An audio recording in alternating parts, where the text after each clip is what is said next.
அறிமுகம் செய்திகள். இன்றைய முக்கிய நிகழ்வுகளை பார்ப்பதற்கு முன்பாக தலைப்புச் செய்திகளை பார்க்கலாம். மோடியின் புதிய இந்தியாவில் டிஜிட்டல் வழிப்பறி. பாஜக அரசை கடுமையாக சாடிய முதலமைச்சர் மு.க. ஸ்டாலின். மத்தியில் இருந்து பாஜக அரசை விரட்டுவதே நமது கொள்கை. திருச்சி மதிமுக வேட்பாளர் துரை வைகோவை ஆதரித்து அமைச்சர் உதயநிதி ஸ்டாலின் பரப்புரை. திமுக அரசின் 3 ஆண்டு சாதனைகளை பட்டியலிட்ட காங்கிரஸ் மூத்த தலைவர் ப. சிதம்பரம்.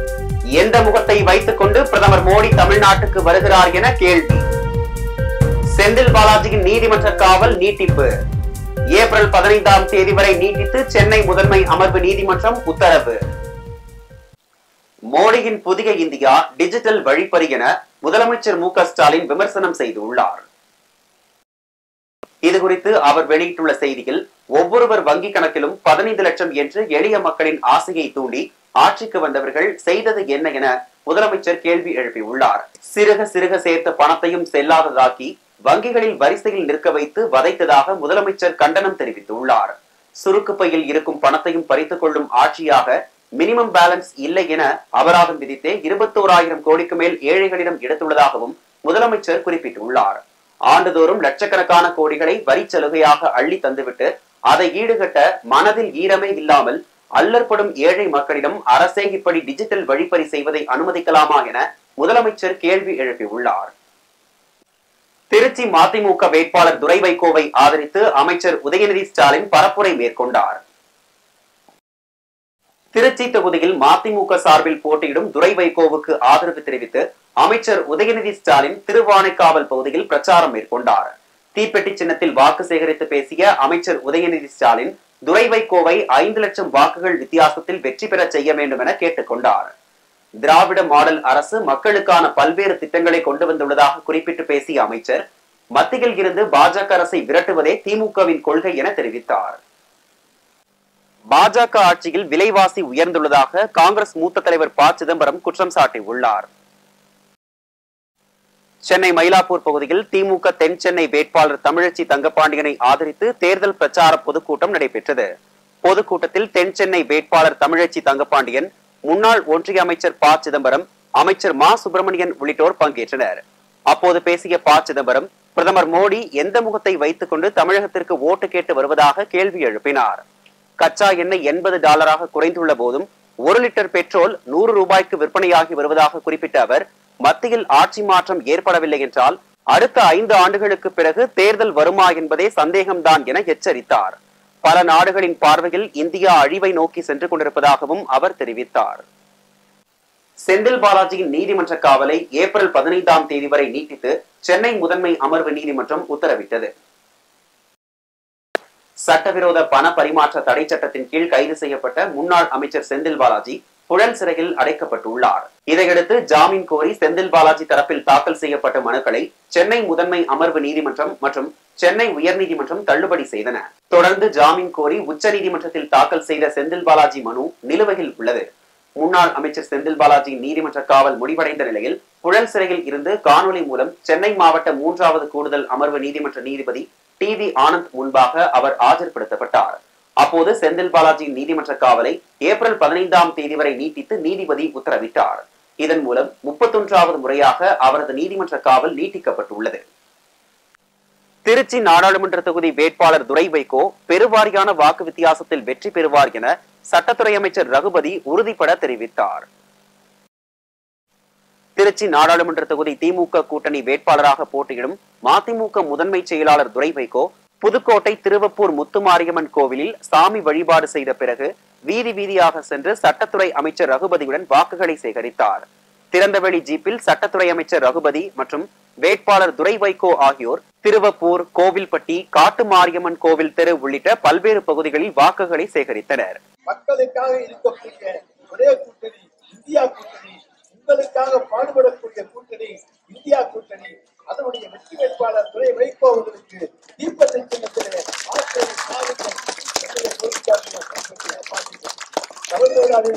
இந்த சின்னம் வெற்றி வேட்பாளர் துரை வைகோ அவர்கள் தீப்பெட்டி சின்னத்தில் வாக்களித்து கொண்டாடுவார். முன்னதாக துரை வைகோவை ஆதரித்து பிரச்சாரம் தொடங்கும் முன்பு செய்தியாளர்களை சந்தித்த சட்டத்துறை அமைச்சர் ரகுபதி, துரை வைகோ பெருவாரியான வாக்கு வித்தியாசத்தில் வெற்றி பெறுவார் என உறுதிபட தெரிவித்தார். தொடர்ந்து பேசிய அமைச்சர், கச்சத்தீவை இலங்கைக்கு விட்டுக் கொடுக்க கலைஞர் சம்மதம் தெரிவித்ததாக எந்த இடத்திலும் ஆதாரம் கிடையாது என தெரிவித்தார். திருச்சி நாடாளுமன்ற தொகுதியை பொறுத்த வரைக்கும் இந்தியா கூட்டணியுடைய வேட்பாளர் திரு வைகோ அவருடைய வெற்றி உறுதி செய்யப்பட்ட வெற்றி. தீப்பெட்டி சின்னத்தை இன்றைக்கு புதுக்கோட்டை கந்தர்கோட்டை சட்டமன்ற தொகுதியில் இருக்கக்கூடியவர்களும் திருச்சி நாடாளுமன்ற தொகுதியில் இருக்கக்கூடியவர்களும் இன்றைக்கு தெரிந்து வாக்களிக்க இப்பொழுதே தயாராகிவிட்டார்கள். நிச்சயமாக எங்களை எதிர்த்து போட்டியிடுகிற வேட்பாளர்களை அமமுகவாக இருந்தாலும் அதிமுகவாக இருந்தாலும் அவர்களை எல்லாம் டெபாசிட் இழக்க செய்வது ஒன்றுதான் எங்களுடைய இலக்கு. அதுக்குத்தான் நாங்கள் பணியாற்றி கொண்டிருக்கிறோம். பிரதமர் மோடி அவர்கள் கச்சத்தீவை மறந்துட்டார். அவர் ஆட்சியில் இருக்கிற பொழுது எந்த விதமான நடவடிக்கைகளும் எடுக்கவில்லை. அடுத்தது அண்ணாமலை ஒன்று சொல்றார், இன்றைக்கு திராவிட முன்னேற்ற கழகத்திலே எங்கள் தலைவர் கலைஞர் அதுக்கு ஒப்புக்கொண்டார் என்று. எந்த இடத்திலும் தலைவர் கலைஞர் அவர்கள் கச்சத்தீவை தாரை வார்க்க ஒப்புக்கொள்ளவில்லை. அவர் ஒரு சிறந்த ராஜதந்திரி, அரசியல் சாணக்கியன், இது நாடறிந்த உண்மை. எனவே கச்சத்தீவு பற்றி பேச வந்த ஒன்றிய அரசின் குழுவினரும் 2 ஆண்டு காலம் இந்த பிரச்சனையை ஒத்தி போட முடியுமா என்ற கேள்வியைத்தான் அவர் கேட்டாரே தவிர தமிழக அரசின் சார்பிலே அவர் சம்மதம் தெரிவித்ததாக எந்த இடத்திலும் ஆதாரம் கிடையாது. ஒன்றிய உள்துறை அமைச்சர் அமித்ஷா தமிழ்நாட்டில் மேற்கொள்ள இருந்த பிரச்சார நிகழ்வுகள் மீண்டும் ரத்து செய்யப்பட்டுள்ளது. பாஜக மற்றும் கூட்டணி கட்சிகளுக்கு ஆதரவாக பிரதமர் மோடி தமிழகத்தில் ஏற்கனவே பிரச்சாரம் செய்துள்ள நிலையில் மீண்டும் பிரச்சாரம் செய்ய தமிழகம் வர உள்ளார். இந்நிலையில் ஒன்றிய உள்துறை அமைச்சர் அமித்ஷா தமிழகத்தில் 2 நாட்கள் பிரச்சாரம் செய்ய திட்டமிட்டிருந்தார். தேனி, ராமநாதபுரம், சிவகங்கைக்கு சாலை மார்க்கமாக சென்று ஆதரவு திரட்டும் அவர் மதுரை பழங்கானத்தம் பகுதியில் நடைபெறும் தேர்தல் பிரச்சார பொதுக்கூட்டத்திலும் பேசுவார் என்று அறிவிக்கப்பட்டிருந்தது. தொடர்ந்து தென்காசி, கன்னியாகுமரியில் பாஜக மற்றும் கூட்டணி கட்சி வேட்பாளர்களை ஆதரித்து பிரச்சாரம் செய்ய உள்ளதாக கூறப்பட்டது. இந்நிலையில் அமித்ஷாவின் தமிழக வருகை மீண்டும் ரத்து செய்யப்பட்டுள்ளது. தவிர்க்க முடியாத காரணங்களால் அமித்ஷாவின் தமிழக சுற்றுப்பயணம் மீண்டும் ரத்து செய்யப்பட்டுள்ளதாக தகவல் வெளியாகியுள்ளது. அரவிந்த் கெஜ்ரிவாலை முதலமைச்சர் பதவியில் இருந்து நீக்க கோரும் மனுவை டெல்லி உயர்நீதிமன்றம் தள்ளுபடி செய்து உத்தரவிட்டுள்ளது. டெல்லி அரசின் மதுபான கொள்கை முறைகேடு வழக்கில் கைது செய்யப்பட்டுள்ள அம்மாநில முதல்வர் கெஜ்ரிவால் நீதிமன்ற காவலில் திகார் சிறையில் அடைக்கப்பட்டுள்ளார். அரவிந்த் கெஜ்ரிவாலை முதலமைச்சர் பதவியில் இருந்து நீக்க கோரி இந்து சேனா தலைவர் விஷ்ணு குப்தா டெல்லி உயர்நீதிமன்றத்தில் மனு ஒன்றை தாக்கல் செய்தார். இந்த வழக்கு விசாரணைக்கு வந்தபோது கெஜ்ரிவாலை முதலமைச்சர் பதவியில் இருந்து நீக்க கோரிய மனு தள்ளுபடி செய்து நீதிபதி உத்தரவிட்டார். அமலாக்கத்துறையால் கைதாகியுள்ள டெல்லி முதலமைச்சர் அரவிந்த் கெஜ்ரிவாலை பதவி நீக்கம் செய்ய வேண்டும் என டெல்லி உயர்நீதிமன்றத்தில் தாக்கல் செய்யப்பட்ட 2வது மனுவும் நிராகரிக்கப்பட்டுள்ளது. கர்நாடகாவில் வறட்சி நீடித்து வருவதால் தமிழ்நாட்டிற்கு உடனடியாக தண்ணீர் திறந்துவிட முடியாது என காவிரி மேலாண்மை ஆணைய கூட்டத்தில் கர்நாடகா தரப்பு தெரிவித்துள்ளது. டெல்லியில் 29வது காவிரி மேலாண்மை ஆணையத்தின் கூட்டம் அதன் தலைவர் SK ஹல்தர் தலைமையில் நடைபெற்றது. அந்த கூட்டத்தில் தமிழ்நாடு, கர்நாடகா, கேரளா மற்றும் புதுச்சேரி மாநிலங்களின் அதிகாரிகள் கலந்து கொண்டனர். கூட்டத்தில் பிப்ரவரி, மார்ச் மாதங்களில் நிலுவையில் உள்ள 3.5 TMC நீர் மற்றும் ஏப்ரல் மற்றும் மே மாதங்களுக்கான நீரையும் திறக்க உத்தரவிடுமாறு கோரிக்கை வைக்க கர்நாடக அரசுக்கு உத்தரவிட வேண்டும் என தமிழ்நாடு அரசு தரப்பில் கோரிக்கை வைக்கப்பட்டது. இதற்கு கர்நாடகாவில் குடிநீர் பிரச்சனை மற்றும் வறட்சி நீடித்து வருவதால் தமிழ்நாட்டிற்கு உடனடியாக தண்ணீர் திறந்துவிட முடியாது என்றும் நீர் இருப்பு மற்றும் சூழலை கருத்தில் கொண்டு மட்டுமே தண்ணீர் திறக்க முடியும் என்றும் கர்நாடகா தரப்பில் திட்டவட்டமாக தெரிவித்தது.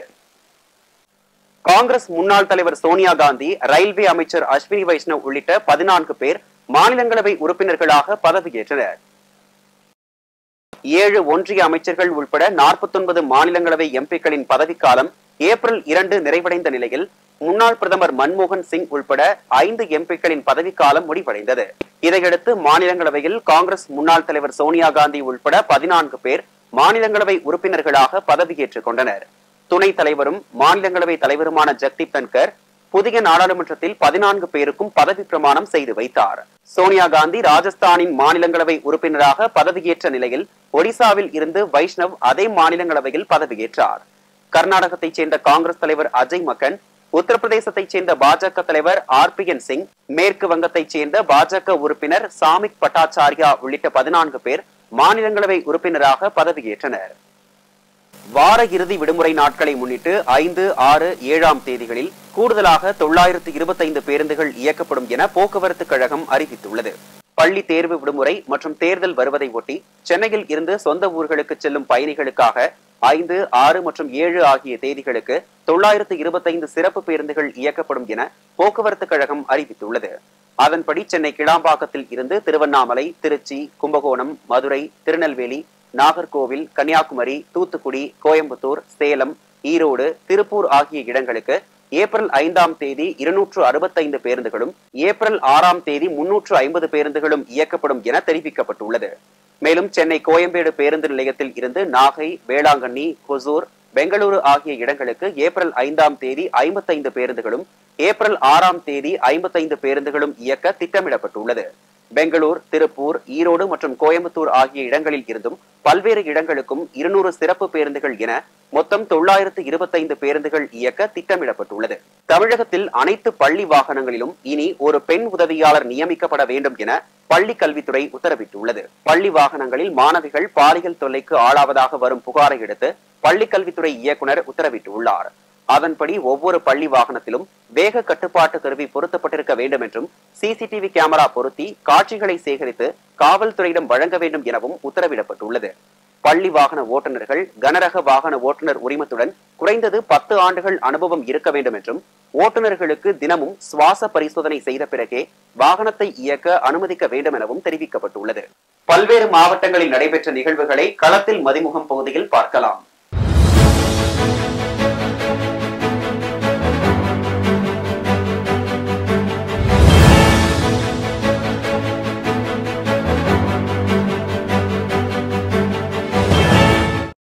திருவள்ளூர் அடுத்த பட்டறை பெரும்புதூர் சுங்கச்சாவடி அருகே தேர்தல் நிலை கண்காணிப்பு குழுவின் பிரவீன் தலைமையிலான குழுவினர் வாகன சோதனையில் ஈடுபட்டனர்.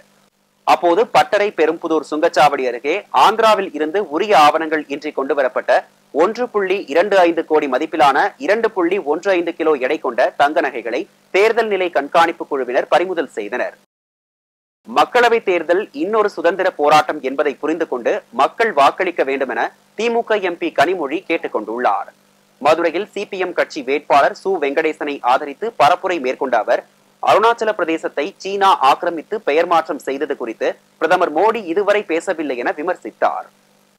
விருதுநகர் தொகுதியில் போட்டியிடும் பாஜக வேட்பாளர் ராதிகா சரத்குமாரை ஆதரித்து தமிழ் மாநில காங்கிரஸ் கட்சி தலைவர் ஜி.கே. வாசன் பரப்புரை மேற்கொண்டார். திருப்பரங்குன்றம் 16 கால் மண்டபத்தில் பரப்புரை மேற்கொண்ட அவர், பிரதமர் மோடி மீண்டும் வெற்றி பெற்றால் நாட்டை வல்லரசாக உயர்த்துவார் என வாக்குறுதி அளித்தார். வாக்கு சேகரிப்பின் போது வடை சுட்டும் டீ குடித்தும் வாக்கு சேகரித்தார். செங்கல்பட்டு மாவட்டம் மதுராந்தகம் அருகே அச்சரப்பாக்கம் முதல் ஆனைக்குன்றம் வரை செல்லும் மாநில நெடுஞ்சாலையில் சரியான அளவீடு செய்து மழைநீர் வடிகால் கால்வாய் பணியினை மேற்கொள்ளாத மாநில நெடுஞ்சாலைத்துறையை கண்டித்து அலுவலக வாயிலில் பொதுமக்கள் போராட்டம் நடத்தினர். வேலூர் மாவட்டம் பொன்னை அருகே இடுகாட்டுக்கு பாதை வசதி அமைக்க வலியுறுத்தி நாடாளுமன்ற தேர்தலை புறக்கணிக்கப் போவதாக அப்பகுதி மக்கள் வீடுகளின் முன்பு கருப்பு கொடி கட்டி எதிர்ப்பு தெரிவித்துள்ளனர். காட்பாடி அடுத்த கோடவார்பள்ளி காலனி பகுதியில் சுமார் 100க்கும் மேற்பட்ட குடும்பங்கள் வசித்து வருகின்றனர். இந்த கிராமத்தில் இறந்தவர்களுக்கு இறுதிச் சடங்கு செய்வதற்கு சுடுகாடு கொட்டகை மற்றும் ஈமச்சடங்கு மண்டபம் எதுவும் இல்லாத நிலை தொடர்ந்து நீடித்து வருவதால் சுடுகாடு கொட்டகை, ஈமச்சடங்கு மண்டபம் அமைக்காமல் அலட்சியம் காட்டி வருவதற்கு எதிர்ப்பு தெரிவித்து வீடுகள் முன்பு கருப்பு கொடி ஏற்றினர். திருப்பரங்குன்றம் சரவண பொய்கை அருகே இந்தியா கூட்டணி சார்பில் தேர்தல் அலுவலகத்தை அமைச்சர் மூர்த்தி திறந்து வைத்தார். விருதுநகர் நாடாளுமன்ற தொகுதியில் போட்டியிடும் காங்கிரஸ் கட்சி வேட்பாளர் மாணிக்கம் தாக்கூரை ஆதரித்து மதுரை திருப்பரங்குன்றம் சரவண பொய்கை அருகே தேர்தல் பணிமனை அலுவலகம் திறக்கப்பட்டது. திண்டுக்கல் நாடாளுமன்ற தொகுதியில் 100% வாக்களிக்க வலியுறுத்தி பழனி சட்டமன்ற தொகுதிக்கு உட்பட்ட பகுதிகளில் வசிக்கும் வாக்காளர்களின் வீடுகளுக்கு வருவாய்த்துறை அதிகாரிகள் நேரடியாக சென்று அழைப்பிதழ் கொடுத்து வாக்களிப்பதன் அவசியம் குறித்து வலியுறுத்தினர். அதேபோல் 100% வாக்குப்பதிவை வலியுறுத்தி பழனி காவல்துறை சார்பில் அணிவகுப்பு நிகழ்ச்சி நடைபெற்றது. வாக்காளர்களுக்கு தேவையான பாதுகாப்பை காவல்துறை வழங்கும் என்பதை உறுதி செய்யும் வகையில் காவல்துறையினர் துப்பாக்கி ஏந்தியபடி நகரின் முக்கிய வீதிகளில் ஊர்வலமாக சென்றனர். சென்னை அடையாறு பகுதியில் உள்ள கடைகளில் தமிழக அரசால் தடை செய்யப்பட்ட 5 லட்சம் மதிப்பிலான 150 கிலோ எடையுள்ள குட்கா, பான் மசாலா, பீடி உள்ளிட்டவைகளை பெருங்குடி குப்பை கிடங்கில் உணவு பாதுகாப்புத்துறை அதிகாரி முன்னிலையில் காவல்துறையினர் அழித்தனர். விடாமுயற்சி படத்தின் படப்பிடிப்பில் அதிவேகத்தில் அஜித் கார் ஓட்டும் வீடியோ இணையத்தில் வைரலாகி வருகிறது. மகிழ் திருமேனி இயக்கத்தில் நடிகர் அஜித் குமார் நடிப்பில் உருவாகி வரும் விடாமுயற்சி படத்தின் படப்பிடிப்பு அஜர்பைஜான் நாட்டில் தொடங்கியது. தற்போது அடுத்த கட்ட படப்பிடிப்பு பணிகள் நடைபெற்று வரும் நிலையில் படப்பிடிப்பின் போது அஜித் கார் ஓட்டும் வீடியோ ஒன்றை அஜித்தின் மேலாளர் சுரேஷ் சந்திரா தனது எக்ஸ் சமூக வலைதளத்தில் பதிவிட்டுள்ளார். அதில் நடிகர் அஜித் ஓட்டி வந்த கார் கட்டுப்பாட்டை இழந்து விபத்தில் சிக்கும் வீடியோ ரசிகர்களிடையே அதிர்ச்சியை ஏற்படுத்தியுள்ளது. இன்றைய தங்கம் வெள்ளி விலை வழங்குவோர் அட்டிகா கோல்ட் கம்பெனி. சென்னையில் ஆபரண தங்கத்தின் விலை இன்று சவரனுக்கு 360 ரூபாய் உயர்ந்து 52,360 ரூபாய்க்கு விற்பனை செய்யப்படுகிறது. நாளுக்கு நாள் உயர்ந்து வரும் தங்கத்தின் விலையால் இல்லத்தரசிகள் மத்தியில் பெரும் கலக்கத்தை ஏற்படுத்தியுள்ளது. 1 கிராம் 45 ரூபாய் உயர்ந்து 6,545 ரூபாய்க்கு விற்பனை செய்யப்படுகிறது. வெள்ளி விலை மாற்றமின்றி 1 கிராம் 84 ரூபாய்க்கு விற்பனை செய்யப்படுகிறது. கர்நாடகாவில் ஆழ்துளை கிணற்றில் தவறி விழுந்த 1.5 வயது குழந்தையை 20 மணி நேர போராட்டத்திற்கு பிறகு மீட்பு குழுவினர் பத்திரமாக மீட்டனர். கர்நாடகா மாநிலம் லச்சாயன் கிராமத்தில் சாத்விக் என்ற 2 வயது ஆண் குழந்தை ஆழ்துளை கிணற்றில் தவறி விழுந்தது. தகவல் அறிந்து வந்த காவல்துறையினர், தீயணைப்பு படையினர் குழந்தையை மீட்கும் நடவடிக்கையில் ஈடுபட்டனர். ஆழ்துளை கிணற்றின் பக்கவாட்டில் JCB இயந்திரம் மூலமாக பள்ளம் தோண்டி குழந்தையை மீட்க முயற்சி செய்தனர். குழந்தையை மீட்கும் பணியில் சுமார் 20 மணி நேர போராட்டத்திற்கு பிறகு 30 அடி ஆழ ஆழ்துளை கிணற்றில் விழுந்த 1.5 வயது குழந்தையை பக்கவாட்டு குழி அமைத்து உயிருடன் மீட்டு மேல் சிகிச்சைக்காக மருத்துவமனைக்கு கொண்டு சென்றனர். மீண்டும் தலைப்புச் செய்திகள். மோடியின் புதிய இந்தியாவில் டிஜிட்டல் வழிப்பறி. பாஜக அரசை கடுமையாக சாடிய முதலமைச்சர் மு க ஸ்டாலின். மத்தியில் இருந்து பாஜக அரசை விரட்டுவதே நமது கொள்கை. திருச்சி மதிமுக வேட்பாளர் துரை வைகோவை ஆதரித்து அமைச்சர் உதயநிதி ஸ்டாலின் பரப்புரை. திமுக அரசின் 3 ஆண்டு சாதனைகளை பட்டியலிட்ட காங்கிரஸ் மூத்த தலைவர் ப. சிதம்பரம். எந்த முகத்தை வைத்துக் கொண்டு பிரதமர் மோடி தமிழ்நாட்டுக்கு வருகிறார் என கேள்வி. செந்தில் பாலாஜியின் நீதிமன்ற காவல் நீட்டிப்பு. ஏப்ரல் 15ஆம் தேதி வரை நீட்டித்து சென்னை முதன்மை அமர்வு நீதிமன்றம் உத்தரவு. இத்துடன் செய்திகள் நிறைவடைந்தன. மீண்டும் செய்திகள் காலை 8 மணிக்கு. மேலும் செய்திகளை தெரிந்து கொள்ள மதிமுகம் பிரைம் யூடியூப் தளத்தில் இணைந்திருங்கள்.